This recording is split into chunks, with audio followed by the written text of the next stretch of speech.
Xornal Colexio Aposto de Santiago, edición 2026. Temos por diante moitos minutos de actualidade. Esperamos que sexan do vosso agrado. Comezaremos con conexións internacionais con 3 conexións. A primeira, a final de a Champions. Unha reportaxe sobre a saúde e a danza. A loita contra o cancro e a derradeira Michael Jackson, a película. A segunda reportaxe sobre a gastronomía diversa e internacional. A derradeira coa tripulación do Artemis II que acaban de chegar da súa viaxe alrededor da Lúa. Adiante.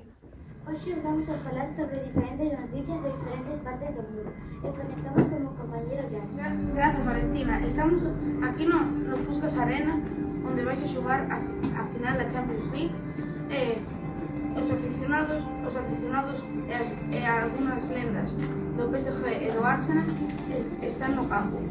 E o favorito é o Arsenal, pero calquer equipo pode gañar porque é a un só partido.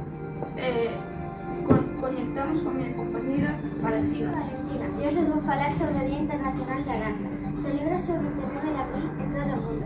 Faz espectáculos nas calles para celebrarlo. A comunidade da danza mantén, por súa entrega e compromiso, mantén viva a esencia desta práctica por unha mensaxe transformadora. A danza non pode salvar o mundo, pero pode salvar vidas. E conectamos con miña compañera Martina. Ola, chámame Martín. Nos vou a falar sobre a cura contra o cancro. O cancro non é unha única enfermidade, polo que non ten unha única cura. A maioría dos casos salvanse se decatan a tempo.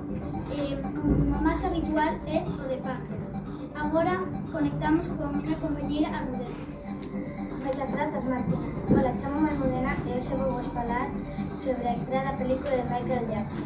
Estreouse o 24 de abril nos cines. Michael Jackson, no rei do pop, non dispoñen de copias de vegas nin subtituladas en galego. Neste caso, Jafar Jackson, o sobrinho do cantante, fai do actor do protagonista. E agora conectamos con a miña compañera Olivia. Hola, gracias, Almudena. Hemos tenido un pequeño problema coa internet.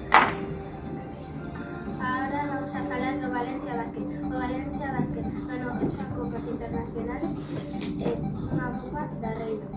E ata aquí este programa tan impresionante ha acabado. Bos días, Pedro. Estamos aquí con moita fame. Hoxe falaremos a gastronomía. Eu son Luxía e ides acompañarme a facer unha viaxe por a gastronomía a través dunhas conexións con representantes dos países. Para comezar, é necesario saber cales son as comidas e os postres típicos dos países. Cales son as vosas comidas? As minhas comidas típicas son o churrasco e a couxiña, e os postres a cocada e o brigadeiro. Para facer o churrasco é necesario tener carne. Algún acompañamento no churrasco? Se te gusta probar cosas novas, puedes probar con vinagreta, yuca frita, frijoles negros e arroz blanco. E a couxiña?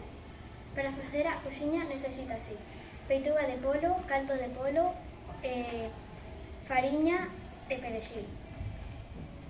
E os postres? Tamén temos o brigadeiro. O brigadeiro se fai con chocolate e leite condensada. Poderíanos mostrar unhas fotos? Sí. Aquí temos a couxiña do churrasco con unha pinta moi boa. Moi rica. E aquí o brigadeiro a cocada tamén con unha pinta moi boa. Moitas grazas, rapazas. Nada, Uxía, un placer. Adeus, moitas grazas. Cales son as comidas e postres típicos? A comida típica do meu país é o taquillaki. Oh, suave. Sí, a verdade é que sí. Ten un recheo de polvo.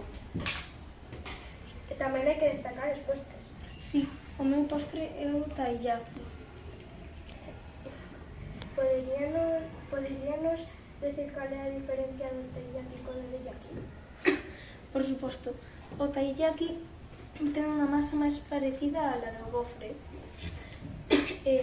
pero a súa similaridade similitude é que as dous ten un recheo de anco, unhas xudías doces.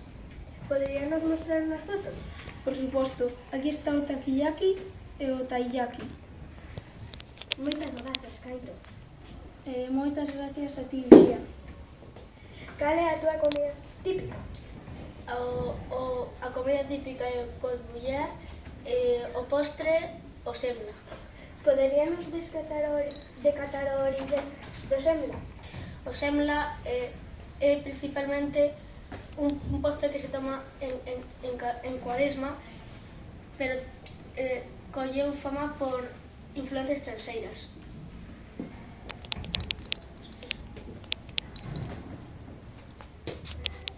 E o codbullar? O codbullar é un plato típico de Suecia que consiste en carne con salsa. Poderíanos mostrar unhas fotos? Sí, este é o codbullar e o semla. En resumo, moitas grazas, Luis. A ti, Uxía. En resumo, hai moita comida típica nos países que as persoas non os conocen.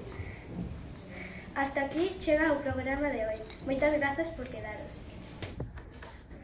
Hola, hoxe durante este reportaxe imos facerlle unha entrevista aos astronautas de Temis 2, chamados Víctor, que é o capitán, Cristina, que é enxeñeira, e Jeremy, que é explorador. Bos días, encantada. Hola. É unha honra que entrevistemos. Honra nosa de poder falar con vos, os astronautas de Temis 2. Poderíamos facervos algunhas preguntas? Pois claro, responderemos todo o que necesitedes. Vale, pois empecemos. Cal foi o motivo polo que teveches que ir á Lúa? Nós tivemos que ir á Lúa para probar e certificar a seguridade da nave Orión con tripulación humana no espacio profundo. Que se sente ser as persoas que máis se afastaron da Terra? Sentímonos moi orgullosos de participar nesta misión. É moi importante para nós participar na historia da humanidade. Poderían describirnos a capa oculta da Lúa? Pois claro, a capa oculta da Lúa presenta un aspecto radicalmente distinto que vemos cada noite. É un territorio dominado por altas terras. Que foi o máis interesante desta misión? O máis interesante para nós foi ir máis allá dunha simple exploración espacial. Que tipo de comida levachedes na nave? A nosa dieta consistía en alimentos envasados en gas e alimentos liofilizados. Moi ben. Por que é importante mandar persoas á Lúa? Mandar persoas á Lúa é moi importante porque serve como entrenamento para a misión de Marte e para investigacións científicas. Vale, e a última. Cal foi o recorrido que seguiu Artemis 2? O noso recorrido foi dar unha volta á Lúa en forma de 8 para volver con naturalidade á Terra pola gravedade. Moitas gracias polo vosso tempo. Grazas a ti. Chao. Ata aquí o canal internacional. Devolvemos a conexión. Gracias, compañeiras. Agora é tempo de falar sobre que nos van a contar os nosos compañeiros sobre como levar unha vida saudable. Despois tornaremos a un tema de moita importancia, o acoso. E para rematar, Trataremos de coñecer o incremento do combustible e como é o de respirar da comunidade. damos paso aos nosos compañeros de inmediato. Adiante. Que hai que ter unha vida saudable. Os meus compañeros os van comentar sobre iso. Pablo, Marina, Claudia e Cayetana.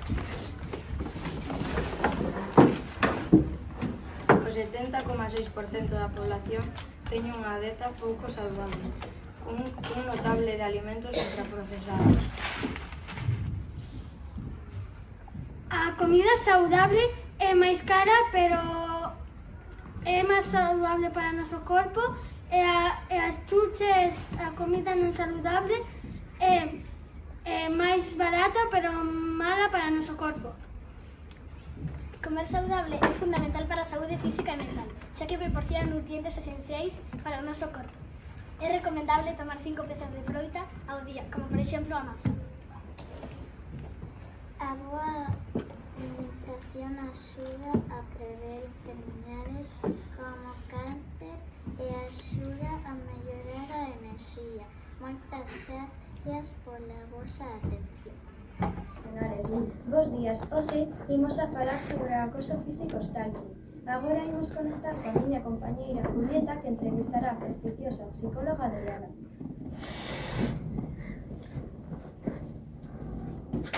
Moitas gracias por estar aquí. Podería Podería dicirme que o acoso físico está aquí? Prodúcese cando alguén foi por la rúa a outra persoa constantemente molestándola na súa vida cotidiana. E que podería producirse a víctima psicolóxicamente? Pode producirlle ataques de pánico por ser agotado en público, depresión e pensamentos de suicida. Terrible. Moitas grazas. Agora imos conectar con Lucas Cid, que entrevistará a Ildefonso. Estou con Ildefonso. Que tal, Ildefonso? Bueno, máis ou menos. Que tal estás chamando a situación? É difícil. Cada vez que ando pola rúa hai alguén perseguíndome a uns 1 ou 2 metros. Tamén solo ter chamadas desconocidas, as que solo colgar. Como se sinte que sempre haya alguén vixiándote? Non quero sair moito de casa, xa que sempre hai alguén mirándome, non me gusta. Intentaches remediar a situación? Sí, chamei a policía fai uns meses, pero non conseguí nin información nin resposta. Moitas grazas, Ildefonso. Moitas grazas, Lucas. Ata aquí a nosa reportaxe sobre o acoso físico está aquí. Un tema do que se fala moito, pero que realmente se lle pon solución. Moitas grazas. Tras a guerra de Irán contra Estados Unidos, a gasolina sube cada vez máis de prezo e xa está moito máis cara que a semana pasada. As facturas de electricidade tamén poderían aumentar se a situación continúa. Os propietarios das gasolineiras recoñecen que os provedores só se informaron dun aumento do prezo do combustible que chegará nos próximos días. Por iso, atopámonos nunha gasolineira de Vigo, en Puseiros, na que hoxe vou entrevistar as seguintes persoas para ver que opinan. Hola, perdoa, podo faceres unhas preguntiñas de nada? Pois claro, non hai problema. Desencantados, adiante. Primeiro de todo, necesito saber como vos chamades e que traballades. Eu sou Luís e traballo taxista na empresa de radiotaxi. Eu chamame Valentina e traballo de transportista.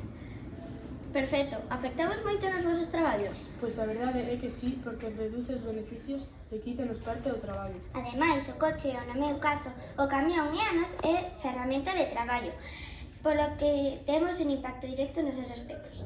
Todos esperamos que os prezos do combustible baixen tanto de forma tan veloz como subir. Moitísimas gracias pola vosa atención. A ti. Gracias, Ana. Adiós, Ana. Hola, disculpa, tes un momentiño? Sen problema. Como acabo de ver que tes un coche eléctrico, gustaríame facerte unhas preguntas. Pareceme moi ben, comeza. Como te chamas? Chámome Fran. Afectache a subida do prezo? Non, as persoas que pusimos un coche eléctrico non nos vamos afectadas directamente pola subida do prezo da gasolina. E mesmo nos beneficiamos con maior aforo en comparación cos vehículos de motor de combustión. Todos esperamos que os prezos do combustible baixen pronto, porque senón todos acabaremos cun coche eléctrico como a ti. Moitísimas grazas por escoitarme. Espero que pases un bo día. Foi un placer falar con vos, Ana. Ata a próxima. Hola, señor, tes un momentiño? Sí, claro. E ademais estou moi enfadado porque gasto case máis dinheiro en comida para meus fillos que en gasolina. Como te chamas? Mateo. Con que frecuencia utilizas o coche? O utilizo bastante a miúdo. Entón, afectaste a subida do prezo? Sí, moitísimo, xa que me impacta directamente na miña capacidade de aforro e no meu costo de vida xeral. Moitísimas grazas por escoitarme, Mateo, deica logo. Gracias, ata loguiño. Ata aquí chegou a nosa entrevista de hoxe.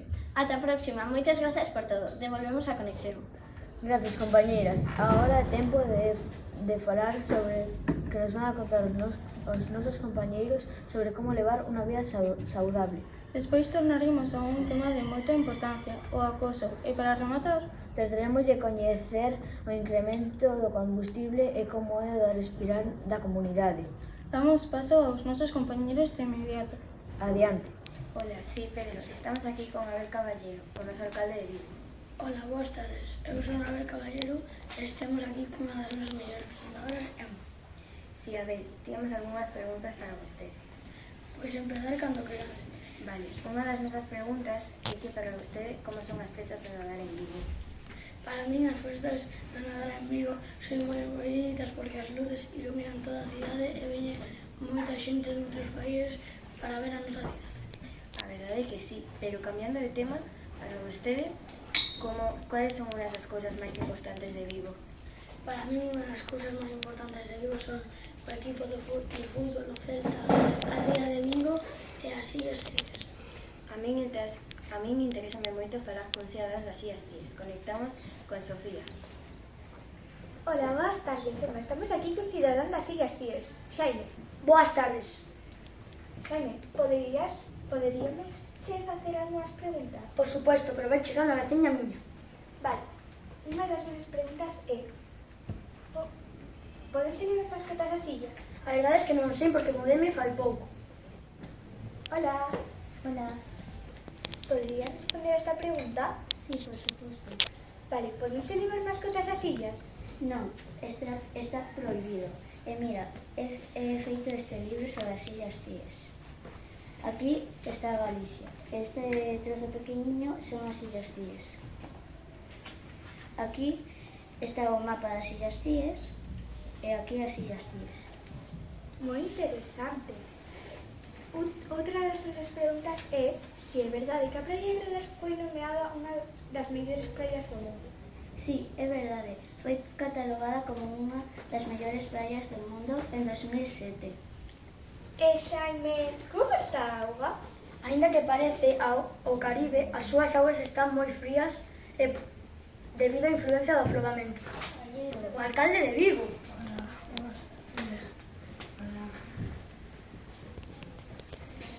Teño este libro para ti. Moitas gracias. Vou lerlo enteiro. Bos días, hoxe estamos aquí no Náutico de Vigo cunha familia galega e imos entrevistaros para saber que opinan sobre o tema dos cruceros en Vigo, xa que o ano pasado había alrededor dunos 300.000 turistas en Vigo. Estamos aquí con Manuel, Samuel, Elena e Belén e os vamos a entrevistaros para saber que opinan. Vostedes que opinan sobre o tema dos cruceros en Vigo? A mí pareceme ben que veñan os cruceros a Vigo porque é bo para os comercios locais e atrae diñeiro a Vigo. A mí parece mal, porque o único que fan en soltar é fan moito ruido. Agora unha pregunta para os meus. Tiveches algunha experiencia en cruceiro? Eu non, porque os meus pais non me levaron, pero gustaríame moito ir a algún. Eu que a familia non, pero sin de pequeno fun unha excursión e vin o que traen e como son os mecanismos do barco. E tedes alguna idea de como lograr o equilibrio entre unha cidade limpia e gañar diñeiro? Eu creo que podríamos pôr carteles por todo Vigo nos propios cruceiros nos que se mostrasen as reglas e que nos locais se molestasen en dicirlas. É unha boa idea que di Manuel, pero siguen facendo moito ruido, entonces podemos pôr unha nova regla, que cando cesen as novas acabas a festa e tamén que tengan un seguro médico para non ter que gastar diñeiro.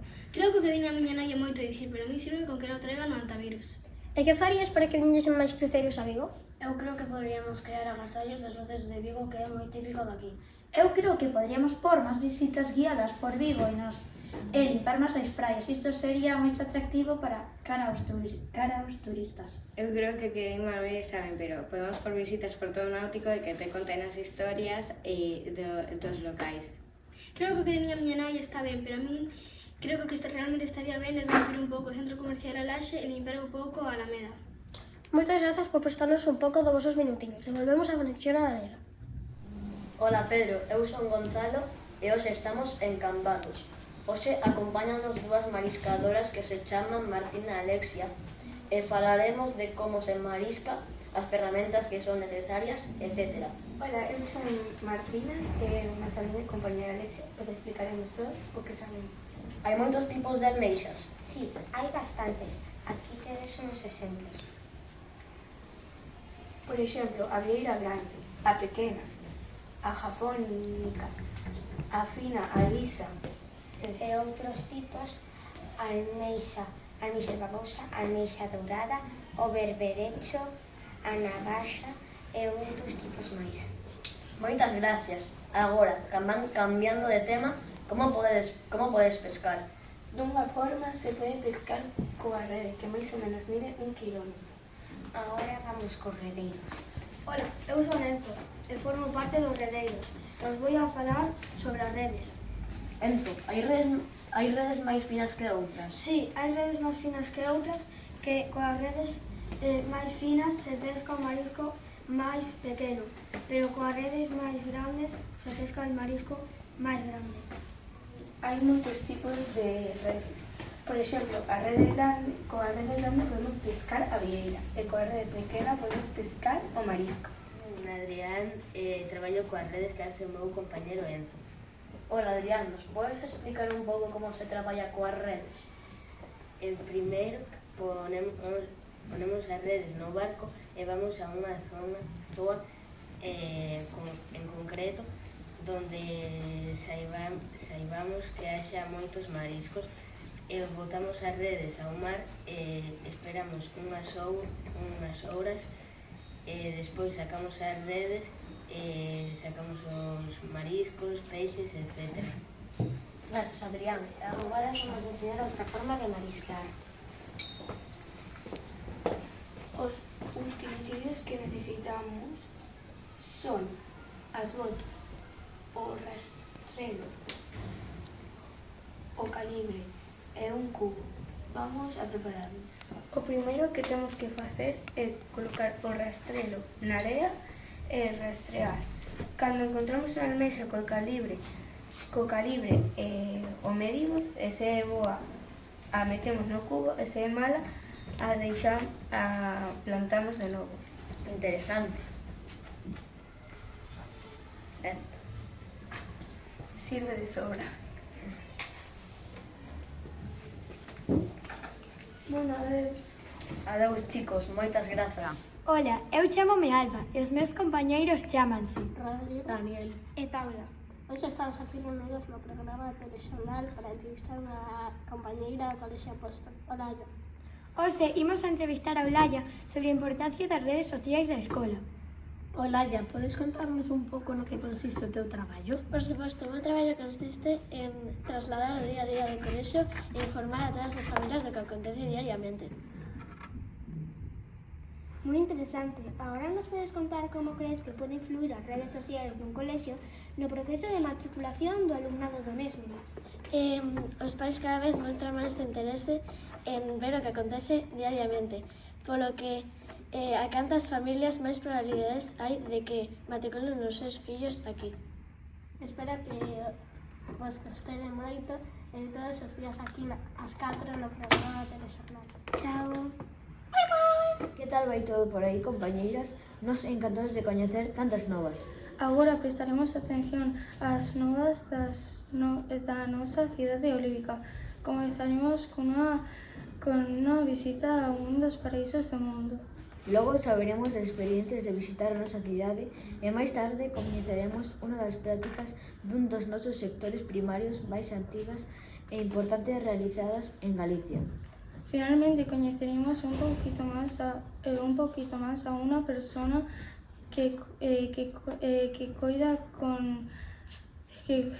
coida con cariño as redes sociais do Colexio Apóstol Santiago. Adiante. Saúdos, compañeiros. Desde o Plató do Tempo queremos falar sobre como o bo tempo afectou a zona costeira galega, a hostelería e ao turismo en xeral. Despois falaremos tamén sobre un inusual fenómeno ocorrido fai 2 anos en Valencia, que mostrounos a cara máis amarga da natureza, a dana. Por iso queremos facer un homenaxe dedicado a todas as persoas que xa non están, e tamén as que axudaron e sobreviviron. Para iso contamos cunhas testemunhas do máis interesantes que non deixarán a nadie indiferente. En directo dende o plató do Colexio Apóstol. Ola, conectamos desde o Hotel Carlos I en Sanxenxo. Hoxe connosco temos a Irate, a dona deste hotel, que vai nos contar a súa experiencia durante a Semana Santa. Bos días, pois sí, no bufet non había nunha mesa vacía durante estes días. Tivemos moitas chamadas para reservar nesta semana e a maioría tivemos que rechazar. Conectamos desde o Muiño das Lousas. Hoxe connosco temos a Lucas, o dono deste restaurante, e vai nos contar a súa experiencia durante a Semana Santa. Bos días, tivemos de sorte de que fixera tan bo tempo nesta xornada. Tivemos reservas dende 2 meses. Hoxe na cadena Apóstol vamos a presentaros a 3 de los supervivientes del tsunami Tohoku, Japón. Venga, la frente, por favor. ¿Por qué fuisteis ali? Estábamos celebrando o meu cumpleaños nas praias de Xapón e chegou un tsunami inesperadamente.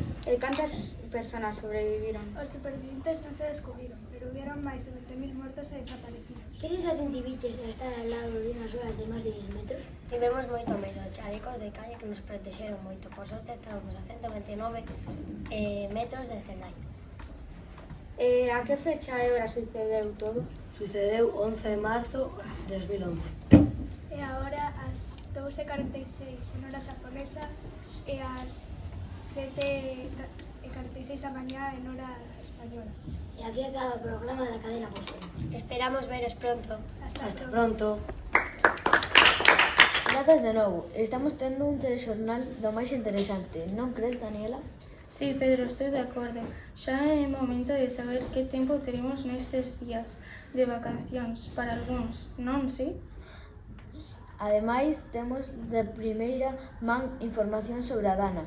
Conectamos con Iago, logo con Antón. Moi boas. Na sección de deportes do Colexio Apóstol Santiago temos unhas reportaxes moi interesantes. No primeiro lugar tenemos o mismísimo capitán, o único e inigualable Iago Aspas. Pero o príncipe das bateas non estará só, senón que tamén lle acompañará o porteiro titular Ionut Radu. E por último, pero non menos importante, temos aquí ao adestrador Claudio Giraldez. Non se perdan estas reportaxes porque son moi boas. E finalmente conectamos cos nosos compañeros que están no estadio Abanca Balaidos. Adiante. Eu chamo Melía e hoxe os imos explicar como evolucionaron nas inscripcións deportivas en actividades do noso colexio e para iso contamos coa colaboración dos meus compañeiros nas instalacións do centro deportivo. Este ano as inscripcións en fútbol vironse beneficiadas, xa que aumentaron as participacións. Agora os paso coa miña compañeira Valeria. Sin embargo, en ping-pong só contan con 13 nenos e nenas entre cuarto, quinto e sexto de primaria. Isto baixaron o número de participantes por segundo ano consecutivo. Polo tanto, no noso centro educativo hai moita variacións nos participantes nos deportes.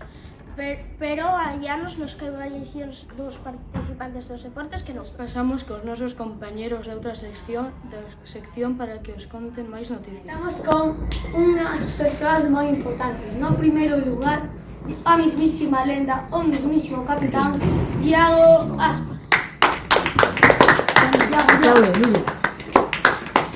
No segundo lugar, o porteiro titular, o porteiro que nunca falla, Ionut Radu. E no terceiro lugar, pero non menos importante, o mismísimo adestrador Claudio Giraldez. Agora conectamos con meu compañeiro Alex, que vai conectar con Iago Aspas. Bos días, Iago. Gracias por esta entrevista. O primeiro que te vou preguntar vai ser sobre o Real Club del Tenerife. Sabes aproximadamente cando se creou?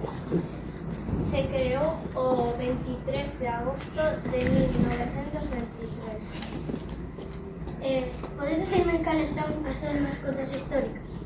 Noche Celeste. Agora pasamos a actualidade. Ainda que o Celta leva unha moi boa tempada, por que ti levas case toda a tempada no Mamesio? A que se dice? Porque hai máis xogadores.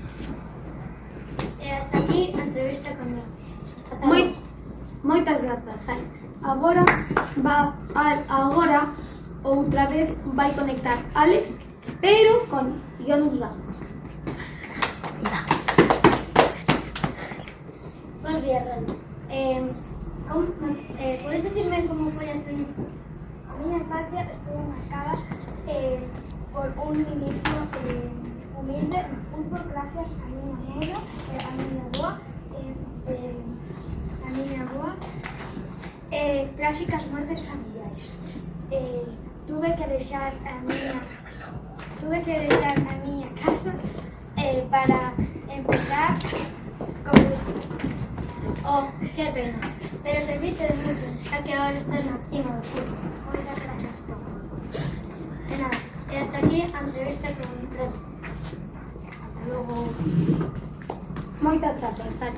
Bos días, Claudio. Podes dicirme en que equipo xogaste cando eras pequeno? Xoguei nas canteiras do Real Madrid, o Atlético de Madrid B, Pontevedra, Ourense e Coruña.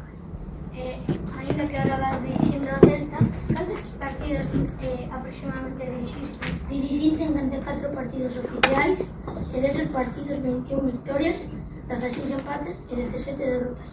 79 gois a favor e 79. Podes dicirme en que táctica usas? Uso 3-5-2. E hasta aquí a entrevista con Claudio Giraldez. Moitas grazas. Moi boas tardes a todos e todas. Hoxe estamos aquí en Balaídos e imos facer unhas entrevistas sobre a evolución das mascotas do club. Celestino, como xa sabedes, foi a icónica e polémica segunda mascota oficial do Real Club Celta, presentada a 17 de xullo de 1996, creada para sustituir ao noso querido Nocho. Chiño é a actual mascota, unha gaivota das tías Síes moi simpática, presentada o 12 de abril do 2026. Agora xa estamos aquí con Nico, que vai colaborar con nós. Gustouche o cambio de Celestino a Chiño? Sí, xa era de cambiar un pouco, tendo en conta que Celestino dois a coñecer fai xa 30 anos. É verdade que Celestino daba llevo sorte ao Celta, pero o Chiño ten máis grado. Por que crees iso? Porque considero que Chiño é unha mascota moi alegre e divertida. Encantoume que tirara aquel penalti para a súa benvida. Tiñan pensado que marcara gol, pero finalmente non entrou na portería. Moitísimas grazas por colaborar con Nico. Espero que tengas unha moi boa tarde. Igualmente, chao. Hola, rapaces, tedes uns minutos? Sí, por suposto. Que opinades sobre Celestino, a mascota do Celta? Eu penso que Celestino non estaba moi actualizado, pero co seu compañerismo o equipo estaba moi unido. Creedes que o modelo de Nocho está basado en Chiño? Eu penso que sí, Nocho é unha gaivota cun casco vikingo moi original. Sabías que o nome de Nocho é un homenaxe a Joaquín Santomé, tamén coñecido como Quinocho? Pois non tiña nin idea, que interesante. Como estaba a dicir, Celestino tamén é unha gaivota, pero neste caso a súa apariencia é tenra e aparenta ser moi divertida. Eu penso que sí, pero non así o seu deseño é bastante distinto. Moitísimas grazas por todo, rapaces. Ata a próxima. Hola, como te chamas? Eu chamo-me Pedro.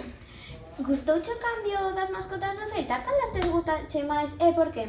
Para mí, a máis significativa pareceme Nocho, pero aunque é unha gaivota viguesa, ten o seu casco vikingo que representa toda a súa forza e competitividade. Pois moitísimas grazas por todo. Hasta aquí chegan estas entrevistas de xente tan maravillosa e con tanto coñecemento. Esperamos que os hayan gustado a todos. Devolvemos a conexión. Moitas grazas, Antonio. Estaremos pendentes de como evolucionará o tempo. Agora chega o momento dos deportes. Conectamos con Carlos, que creo que temos unhas reportaxes moi interesantes. Grazas, Daniela e Pedro. Bos días, eu chamo-me Candela e hoxe estou con o meu compañeiro Ian. Bos días, Pedro. Hoxe estaremos con dúas mulleres galegas que chamanse Anxela e Violeta e xuntas forman Bala. Mira, xa están aquí. Hola, que tal estades? Pues estamos moi agradecidas de estar neste programa. E vos, que tal estades? Estamos moi ben. Por certo, os vamos a facer algunhas preguntas, vale? Vale. Empezamos. Empezaremos con esta pregunta que va para Anxela. En que ano creaches o grupo de Bala? O creamos en 2014 na Coruña. É un recordo moi bonito. Cada vez que o lembramos, pensamos que estamos moi agradecidas de nós. Como decidiches ser cantantes e de pequeñas tiveches esa pasión? A nosa pasión musical que nos levou a ser cantantes e músicas naceu na nosa propia enerxía e inquietudes artísticas. Interesante. Que se van a topar os fans nos vosos concertos? Os fans se ten que notar esa enerxía explosiva que facemos nós para que se levante máis ao público. Anxela, que te levou a acompañar? Eu sou unha persona inconformista por natureza, pero eu teño esa necesidade así de protestar polo que eu creo xusto. Preguntásemos moito, que pasa en Galicia? Que xera senón a música, senón guitarrera, pero exponse de outro xeito? Galicia, entendedes? Creo que sí. A verdade é que nos preguntan moito que vos dan de comer ali.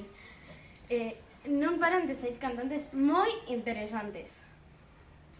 Bo, eu son unha persona moi curiosa e quería saber por que Bala? Pois, nosotras buscábamos un nome curto, en español e agresivo. Despois de descartar varias opcións, decidimos Bala, porque reunía todas as características que buscábamos. Bueno, moitas grazas por respondernos a todas as nosas preguntas. Solo quedaría unha cosiña de nada. Nos poderíais cantar un anaco da vosa canción Equivocarme? Sí, claro, Violeta, ¿estás de acuerdo?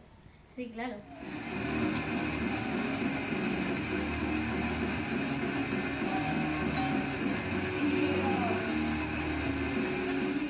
Hoxe estamos nos premios Oscar en Hollywood. What was the biggest surprise of the Intrade Gala? The award surprised me a lot. And do you repeat this experience? Yes, because my friend Robert is so cool. Bye. Do you tell me the brands of your outfit? Yes, the brands of my outfit are Zara and Brownie. And do you repeat this experience? Yes, because this experience is unique. What was the first thing when you listened your name? Upon hearing my name, I started to cry and broke into an incredible smile. Do you repeat this experience? Yes, because it was very funny.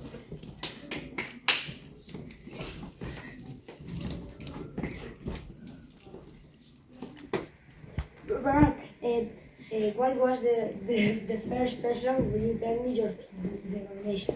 The first person is my mother. I had a brother time. Y aquí terminan los premios Oscar. Boas tardes, Pedro. Hoxe acompañamos ao autor Pere Tomaruela e ao ilustrador de Formigas, Andrés Meiside, que nos van a contar como se les ocurriu esa asombrosa idea e esos fantásticos debuxos. Bueno, Bruno, a min surxiume porque pequeno a min encantabanme os insectos, pero sobre todo as formigas. Por iso tive a idea de crear un mundo diminuto a través dos libros. ¡Qué interesante! Pero, cambiando de tema, tens pensado seguir coas aventuras das formigas? Eu teño pensado que sí. A última preguntita, onde está o ilustrador? Non sei. Estou aquí, sinto retraso. Por que has tardado tanto? Estaba recollendo a uns amigos. ¿A uns amigos?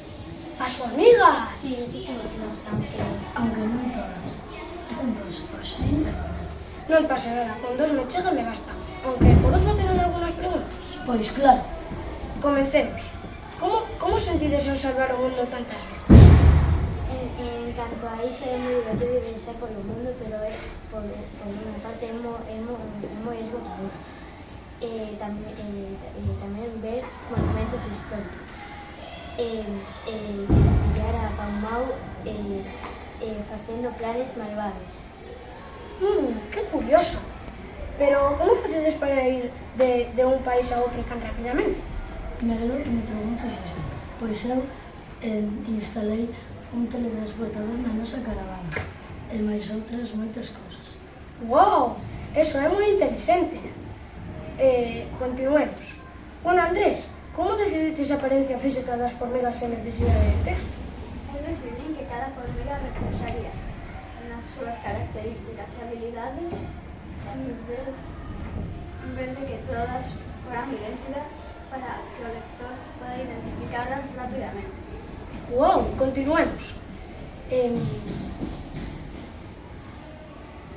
Que prefieres? Ilustrar escenas de acción ou invitar ao lector que tenga que observar o texto? É unha pregunta moi difícil, pero eu prefiro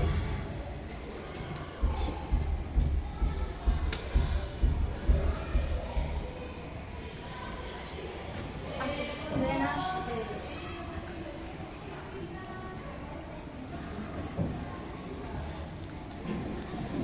Perdón, non te entendi. Podrías repetir? eu prefiro as de observar, son mis favoritas. Oh, qué interesante. Pero, lo siento chicos, a entrevista ya acabado. Ha sido un placer conoceros. Gracias por vuestro tiempo. Gracias a ti. De nada. Adiós. Chao. Hola, son Irene. Esta semana celebramos o Día das Letras Galegas. Para iso, imos conectar con un centro educativo. Nos vai contar como celebraron. Para iso, conectamos con un amigo Leo, que nos vai contar algo sobre Begoña Camaño. Hola, son Leo. Hoy os voy a contar os dos libros de Begoña Camaño. Circe ou O prazer do azul ou Morgana Nesmeller. Bos días, somos de Telexornal de Vigo. Imos facerte unha entrevista. Que opinas sobre as letras gallegas? Bos días, pois opino que o Día das Letras Galegas é un acto moi importante que temos que facer na escola para darlle pois unha importancia máis elevada ao emprego da nosa lingua materna, que é o galego, e tamén a resaltar a figura de Rosalía de Castro para que vos podades empaparvos desa cultura da nosa terra. Ti sabes que me chocou o premio ano pasado? Sí, creo recordar que foi a Fillas de Casandra. Perfecto, anotado. E para finalizar, en que actividades fixiste este ano do Día das Letras Galegas? Pois este ano o que fixemos foi traballar un poquinho a biografía e todo o recorrido que fixo Begoña na súa vida, todas as súas obras, e profundizar tamén na influencia que tivo pois nestes anos pasados na repercusión do emprego da lingua galega. Perfecto, nosotros ya nos despedimos. Moitas gracias. Ahora os pasamos con outros compañeros de outra clase. Hola, estamos aquí nos cines Guillermo do Vial de Vigo para entrevistar a Fran, Blanca, Mario e Sara, un grupo de personas que viron o filme Fórmula 1, a película, unha película co son de Hans Zimmer, a participación de Lewis Hamilton, e que este ano ha estado nominada a 4 Oscars 2026 e a outros moitos galardóns cinematográficos. Agora empezamos ca entrevista. Vostedes creen que a película merecía ese Óscar ao mellor son que gañou? Eu creo que merecía ese Óscar, estaba moi ben feita. A min non me gustou moito o filme, pero ao final mereceu a pena velo e non merecíase del todo o Óscar. Para mí foi un pouco aburrida debido a que non me gusta nin a Fórmula 1 nin os filmes de deportes. Para mí non se mereceu o Óscar. A mí gustoume moito, tipo moitos filmes, para mí merecíalle máis Óscars. Que foi o que máis os gustou da película? A min o que máis me gustou foron os actores que elexiron. Sorprendeume todo, malia o que máis chamou a atención foi a aparición do piloto de Fórmula 1 Lewis Hamilton. Como xa dixen, non me gustou moito o filme, o que gustou un pouco foi realmente Sonny Hayes e Joshua Pierce, os protagonistas. O que máis me gustou foi de os rodados dos grandes premios de Fórmula 1, dándolle un gran realismo. E agora, que opinan da banda sonora feita por Hans Zimmer e que gañou o Óscar? A min a banda sonora flipoume de verdade. Estaba moi ben feita e limpia nos seus aspectos. Me pareceu moi ben que na banda sonora apareceran moitos artistas de pop modernos como Ed Sheeran ou Rosé, pero o mellor foi Mikey Towers. A mí a banda sonora da película pareceu moi interesante. Ao principio Who Let Love de Led Zeppelin dándolle un moi bo toque a mezcla de sons de autos de motores de autos e a increíble música de Hans Zimmer. A ver, a mí non me fixei tanto na música, pero sonaba un pouco ben. E ata aquí remata a nosa entrevista sobre os Óscars. O Blockbuster Fórmula 1, a película. Hasta logo. Chao. Cheus. Moi ben, chegamos ao final do telexornal. Desexamos que vos gustara moito e esperamos na seguinte edición ata entón. Disfruten do día, non lle den moitas voltas, xa que saben o tempo voa. Ata pronto.